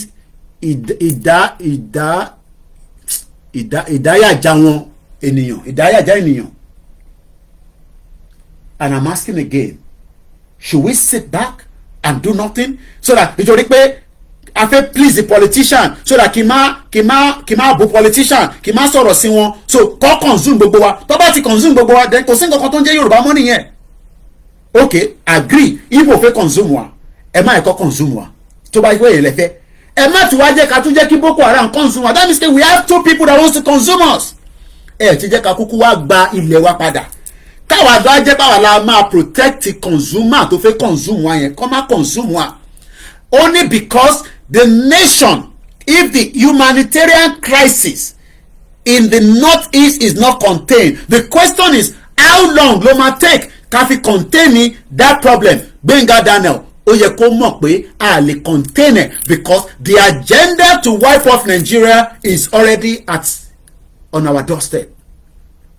ṣe rí pé ọ̀rọ̀ mẹ́tẹ̀ẹ̀ta yẹn now tẹ bá nírọ̀ ni mò ń pa ẹ jẹ́ n padà lọ sí ntí sahara kan ní àná on the 14th ẹ jẹ́ ká ka headline yìí Nigerian farmers now forced to harvest crops before due date kí ló I mean crops ṣe mọ̀ pé yẹn last one is not good that means pé oúnjẹ crop yẹn kò huge dáadáa because okay bí àgbàdo ló ń ká ni kí ló dé tó ṣe ń tètè kágbàdo yẹn ṣe mọ̀ pé wọ́n jẹ́ kó yé wa pé àwọn onínàtò wọ́n ń san táàtì fún Boko Haram I know that the military are not doing anything. I've been seeing the military performing, killing people there, killing terrorists there. But the question is, they need to up the game. Especially eléyìí tí Tinubu wà níbẹ̀ nísìn. Iṣẹ́ tó gbọ́dọ̀ èmi ò ní Tinubu ẹ má jọ ti báyìí máa pè mí lẹ́yìn pé Koiki Tinubu ò support kò mí pé kò support Yorùbá nation ṣé kò gbọ́dọ̀ protect àwọn èèyàn ni. It is the right of the government to protect the citizen. Iṣẹ́ títọ́ gba Tinubu fún nìyẹn. Ìyẹn ò ní kankan ṣe pẹ̀lú Yorùbá nation. Because ti kúrò ní Nigeria so we want our people to be protected. Ẹ fẹ́ káwọn yẹn máa pè wá Mr. Koiki kí la máa ṣe sí nǹkan tó ń ṣẹlẹ̀ ní Ṣẹ̀pẹ̀tẹ̀rí kí ni kí n ṣe sí. That's what I told them yesterday or day before yesterday nígbà tó pè mí mo ní kí lẹ fẹ́ kí n ṣe sí. Kí n jáde sórí social media kí n sọ fáwọn èèyàn pé ó ti ṣẹlẹ̀ o a tún máa dáwọ́ fáwọn tó wà ní Ṣẹ̀pẹ̀. No èmi ò ní ṣe yẹn o I'm not gonna do that. Tó bá ti attack yín tẹ́ bá mọ̀ pé ẹ lè defend ara yín then ẹ lọ bá politicians yìí Gbenga Daniel ara politicians yìí ni Ṣèyí Mákindé gọ́fúnà yìí ni Dàpọ̀ Abíọ́dún gọ́fúnà yìí ni Akérédolú ìyẹn kúkú ti wà nìbàdàn kò lọ sóńdó mọ́ ìyá mi comfort àmọ́ kí ló ṣẹlẹ̀ kí ló dé tí Akérédolú padà lọ sóńdó ó ní God knows ó ní àyà ń já wọ́n ti fògùn sí government house wọ́n fi ògùn lera wọn kiri àwọn bomb bastard ògùn tẹ́ ká fi na Fúlàní kí Fúlàní kúrò ní gbó wa kò lẹ́yìn pé kọ́ kúrò ní Oǹdó kọ́ lọ sí Ọ̀yọ́ kọ́ lọ sógùn state we gotta push them away.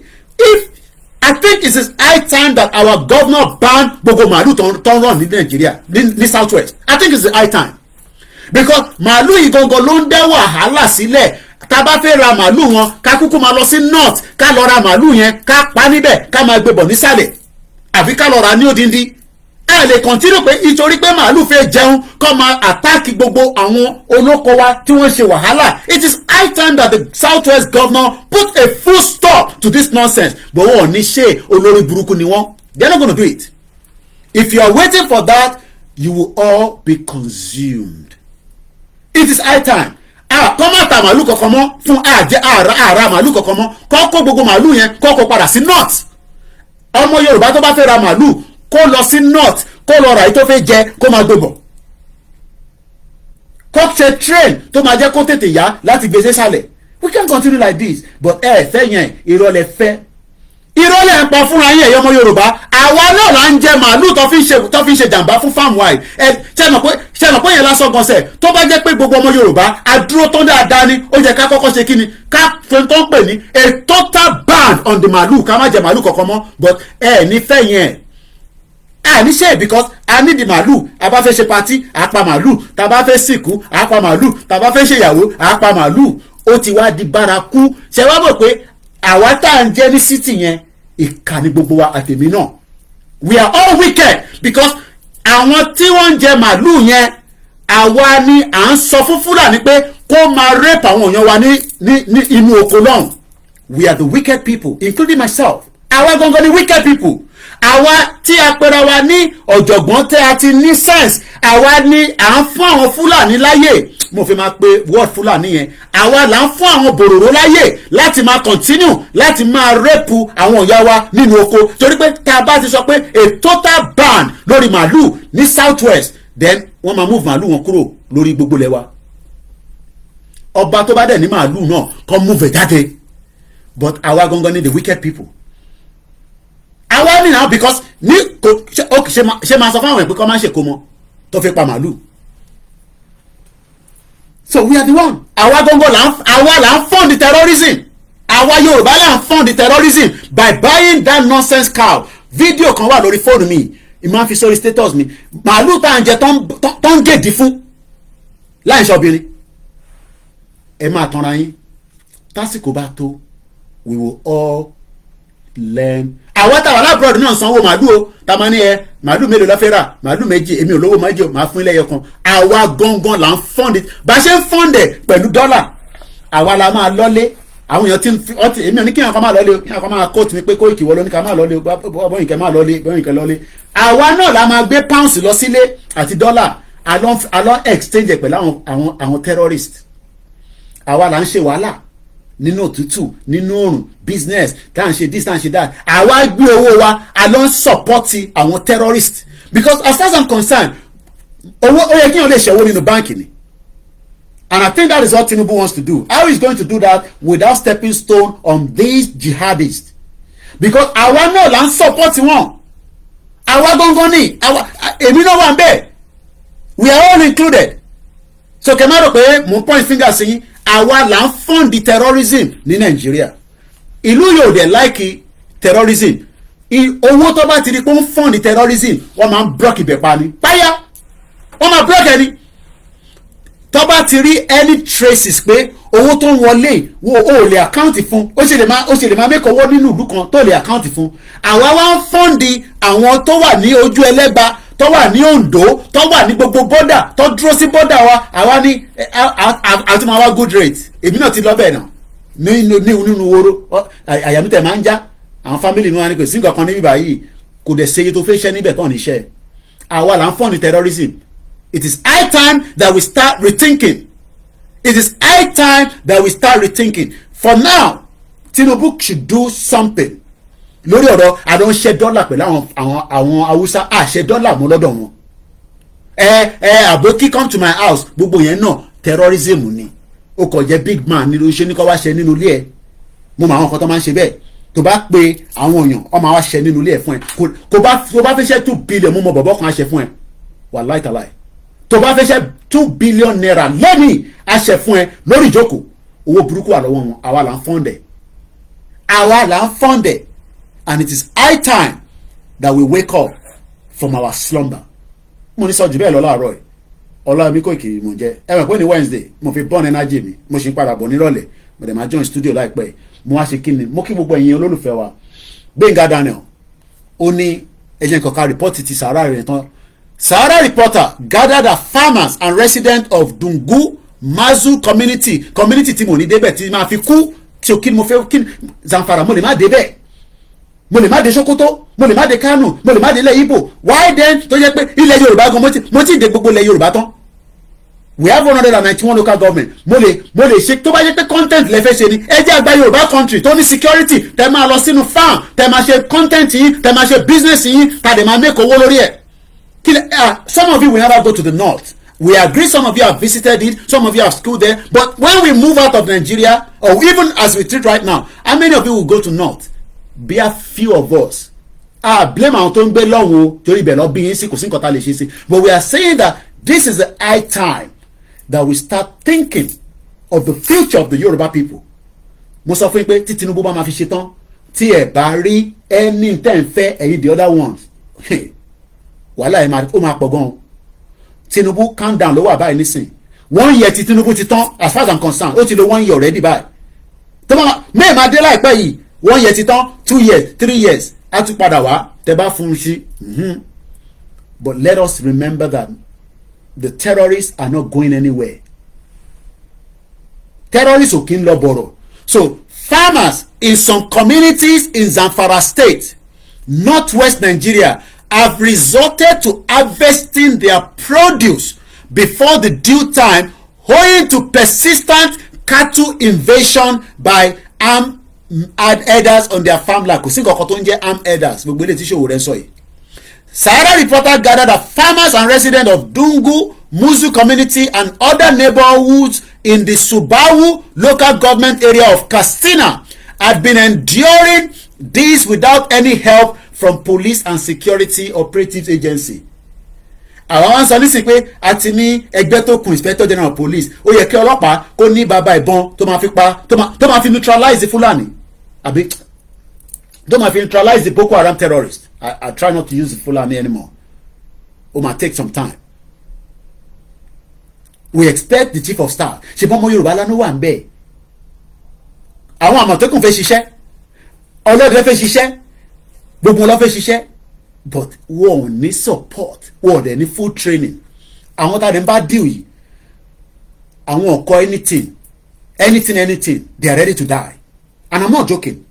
Ẹni tó fẹ́ kú yàtọ̀ sẹ́ni tó fẹ́ kú àwọn ò fẹ́ kú ọlọ́dẹ ń jà kú but àwọn tá à ń bá fight they are very wicked. So I pray that things will resolve with Bola Tinubu telling us to go to farm and Benga Daniel with that nonsense. Don't say we should go to farm and all that. I know he's telling lies. He spoke at the flag off of a training program for rice farmers that was held on Monday at Asoludero Court, Shagamu, Ogun State. Then he went further. The senator disclosed that Tinubu administration is committed to making Nigeria one of the top rice producers across the globe. I pray and I wish they do so. But èèyàn kan nínú comment kan nígbà tí mò ń ka Lagos show tó wá ṣe ní London èèyàn kan ní Sanwó-Olú òun ló ń ṣe show ní London rice flagship tó wá ṣe pẹ̀lú Buhari ní Ìkòròdú kò ṣiṣẹ́ wọ́n ní kò sí títì ṣé àwọn governors ìṣọ́ serious ṣá ìtẹ̀ bá fẹ́ ṣe ẹ ṣe délẹ̀ káwọn aráàlú rí result so that rice yes I mean àwọn náà ń jẹ rice tó pọ̀ nílùú yìí rice ni one of the lẹ́yìn Indomie táwọn èèyàn máa ń jà ti rice. So we need a lot of rice in the country. Fẹ́ káwọn èèyàn máa lọ ra rice foreign rice yẹn náà irọ́ ló wà níbẹ̀ because ẹ lọ ra foreign rice àbí báàgẹ̀ ẹ̀dá there's all kind of fraud in the system. Mo tún ráwọn kan tó tún máa ń díwò sínú báàgì yẹn wá yọ bí ike ọ̀dà kékeré yẹn ẹ yọ kúrò nínú rice ẹ tún sílẹ̀ padà. Crime ti pọ̀ ní Nàìjíríà. I just pray that things work as some of you that are hoping. Àwa ti gbàgbọ́ pé kò ní ṣiṣẹ́. So campaign tiwa ni pé ká kúrò ní Nàìjíríà tẹ bá dẹ̀ sọ pé ẹ fẹ́ kúrò ní Nàìjíríà no problem kò disturb àwa a máa ṣe campaign yẹn lọ. The event was involved in the distribution of free rice seedling and fertilizer. Èmi ti lọ sínú farm ní Kọ́bápẹ́ that's about almost 7 years ago. Ọ̀rọ̀ rice láwọn àfẹ́ ṣe níjọ́ náà lọ tẹ́lẹ̀ pé a máa ṣe àwọn rice local rice yẹn ká máa import ẹ̀ wá kò sí nǹkan táwa náà èmi náà fẹ́ ṣe business máa lẹ́kọ̀ọ́. But unfortunately we couldn't.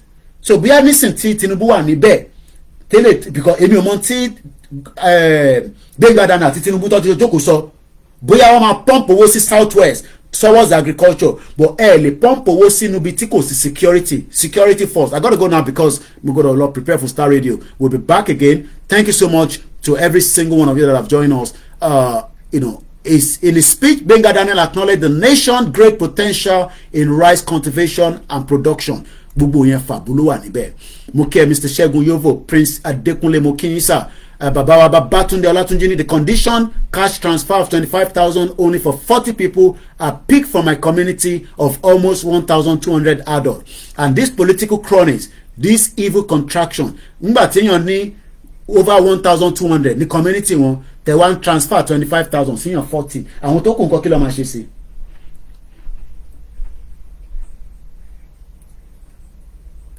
Afeez Adebanjo mo kí Yekini Mustapha gbogbo òkè ògùn mo kí ẹ kú Ọlọ́run bá ń dúró tì ní gbogbo bẹ̀yẹn ọkọ ayà Fọláhàn mo kí ẹ ń bẹ̀ bàbá wa Agbẹ́gilérè Owólabí mo kí ń sà Mr. Adéyẹmọ Adédèjì Ifá máa ṣeun ní gbogbo gbà ni tí Ọlọ́run ní Paul ni in fact they told us that by next year farmers should prepare for 10,000 naira increase over the previous 20,000 per acre. That's a lot of money. Here in my local area, we plot 1 acre of land for 20,000 naira, while the pesticide chemicals are 5,500 naira, 4,800 naira, 8,000 respectively. So farming is not even for poor people, and it shouldn't be like that. Okay, government must subsidize farmers in it. My bigger concern is we people that are governing are not yet serious with our lives. How on earth should we keep believing those people who are ruling us with hot iron? Ẹ jẹ́ ká lọ mo kí bàbá Babátúndé Ọlátúnjí mo lọ bẹ́ẹ̀ mo kẹ́yìn tẹ́wà lórí Mixella Ògúnmọ́lá Abíọ́dún ní Gbenga Daniel is just running his mouth. Alao Baba ní Gbenga Daniel was the father of the bad guys in Ogun State. Mo gbọ́ bẹ́ẹ̀ náà. I've listened to Mayegun so many times. Involved with a lot of cultism. Man tẹ́ ń pè ní Gbenga Daniel. He trained them and gave them weapons. Alao Baba says, I was at Lafenwa area of Ogun State when Gbenga Daniel was the governor of Ogun State. I saw one aged woman raining cups on Gbenga Daniel. I fear. Also, anybody that attacks you on comment section is a political dogs. Trust me, most of them never chop their breakfast. Hot these days. Thank you so much. Gbenga Daniel need to start to explain the money he stole from Ogun State Treasury. So I want to more Gbenga Daniel. Let's go to the next platform before we start winding down and appreciate many of you. Mokiyawa Morena Onifade, Baba Samson Adekunle, Yoruba Nation is the best. God last brown, good morning to you as well. Just reason I do my exchange from here in London at my desk.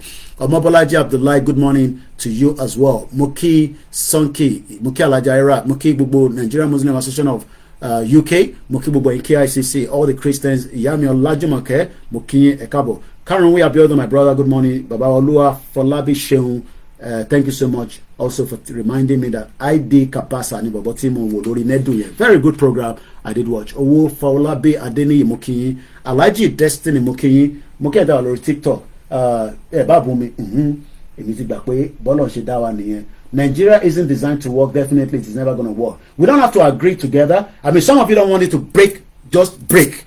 But definitely there must be a way for it to wind down. We don't have to go into the war, so we don't need to exchange bullets. Good morning to those of you, our Biafra on the Twitter space, Biora, Emmanuel, Chief OK, Don Oyelo, mostly nine. Yeah, Adedoyin.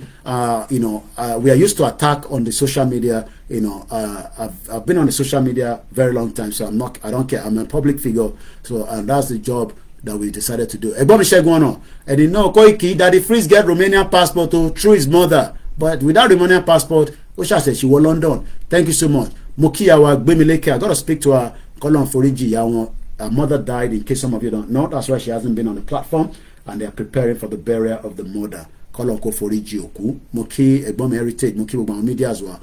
Ama BTC, thank you so much, Yoruba Nation. Nuruddin Ajani, Moki Obama Itawa, Ni Oke Ogun. Kolon Kudro team, Moki Alada Oge, Alaga Ode, Moki, Ekwa Droti, Oloye Bogo, Moki Lan Lamina, Moki, anything Bawa Daruko, Pastor Mo, Moki GR1, Ayore, Moki, and those silent listeners, our doctors, and those our elite that are listening to us. Koda Moki Egbomigan, Daily Mamadou, Mokorikuma Adeleke, pàdé gidi ni wọ́n. They keep moving every now and then. Roscoe Kunleni, I greet you, Mr. Koiki, all the way from Badagry. Muke went over Badagry. Point of no return. Very serious place.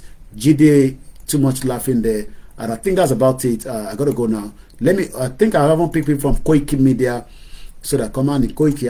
I know there will be by now. Ganilo Ede Muki. If I will mention your name, must be Mutike, Yama Bossede, Aziz, or Lorieto, Mama Kemi, Adenia Kemuki. Let's remain patient. Muki went to Lagos Island. Thank you so much, those of you on the TikTok. Somebody say, I am not attacking you. The truth is, Ash, please encourage unity, not hate. Well, which unity? There can never be unity in Nigeria, so I don't understand what you mean by, even if you attack me, who cares? If you like, attack me. If you attack me, I attack you back. So, Babu Babami, Mabu Babe, Mabu Yegon, which unity? We can never have unity in Nigeria, so stop wasting your time,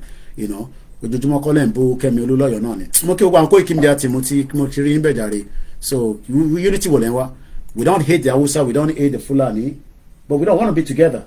So, unity. What unity are you looking for? It's very unity. And some of you can even put your real name on the social media. Bomb bastard. Ismail Ajadi, Muke went to Libya, Ajadi. Idiroko, Muki Oluwa Damilari, Muki Yamilen Comfort Ologunja. And look up our our super chat. Koiki, Mori signal. Mama fún ẹ lówó Kúnlé Bakers mo kí gbogbo ibi tó lúkálùkù wá wà Ọbẹ̀lẹ́dùmarè wà pẹ̀lú Ọládìméjì Àjíbọ́lá mo kí ìyá mi grandma mo kí Adeolu Patrick. The reason why we do all this is just to encourage and say that we see you, we cite you. Sometimes we might not see everybody. Ajakaye Ọpẹ́yẹmí Rashid kò ń ṣàjàkálẹ̀ virus òní ọ̀gá, they are there for their family and their relatives. Falana Muyiwa mo kí mú kí gbẹ̀ntẹ̀ wà ní Port Harcourt. Engineer Ọláwálé àwọn pé kò ń ṣe POS lẹ́fí ń ṣe. We love engineers to our buildings mo show in central London land on Liverpool Street. Most of these buildings ìṣojú mi lọ ṣe kọ́ in 20 years. Tó bá kọ́ yẹ kan sírú ẹ̀ sí state tiẹ̀ ó yẹ kí inú ẹ̀ máa dùn ní ó yẹ ká ti ní replica cocoa house káàkiri ní gbogbo ilẹ̀ Yorùbá, but we don't have that today. I gotta go now 20 minutes away. Kenny Bright èèyàn ti gbowó ṣá Ìgbòho ni máa kí ẹ ó ní máa kí ẹ dáadáa. Yoruba Nation not going back. I respect because morning, afternoon, night Yoruba Nation. You stick to the plan ni tabati kúrò lórí plan is a mo kí our Ọmọbọ́lá Ọládèjì mo kí gbogbo ẹni New York mo kí ẹni different part of the world. Until you see your fellow African as one, no hope for you. Bàbá tí ẹnìyẹn problem tẹ̀yàn ṣe problem tèmi máa wá unity ó sọ̀rọ̀ di Ṣeun Kuti tó ń gbádùn ayé káàkiri máa wá African unity ó tí kọ́kọ́ wá indigenous ethnic group òun wá African unity bomb bastard. Anyway tèmi I'm checking out now. Ifọ̀ ní Ogun State ẹ dúró dáadáa Ọlọ́run bá ń dúró tí mo kí Ṣọlá kò gbọ́dọ̀ kú náà àti Ajagun. On that note, Yoruba Nation no going back. Ẹ jẹ́ ká lọ prepare for Star Radio and I'll be back later on for the Star Radio. Ẹ̀yin tí ẹ̀ ń darapọ̀ mọ́ wa lórí Koiki Media nítan Koiki Media tá a máa go live again orí WD76 nìkan lẹ ti máa wo repeat program lẹ́yìn máa wo tẹ́ bá fẹ́ wo live ẹ wá sórí WD ẹ lọ subscribe síbẹ̀ kẹ́ lè follow wa mo kí gbogbo lẹ́ẹ̀kan sí o. And on that note àwọn èèyàn ní ká máa kí ìyàwó Gbémilékè tí mọ́mí wọn tó kú kọ́lọ̀ forí jókòó ìyá mi Ògúnlànà Christina mo kí ìyá Fọlákẹ́. Thank you so much. And on that note, a very good morning. My name is Olami Koiki. This is Koiki Media bringing the world closer to your doorstep, and I'll be back later as well. Bye for now.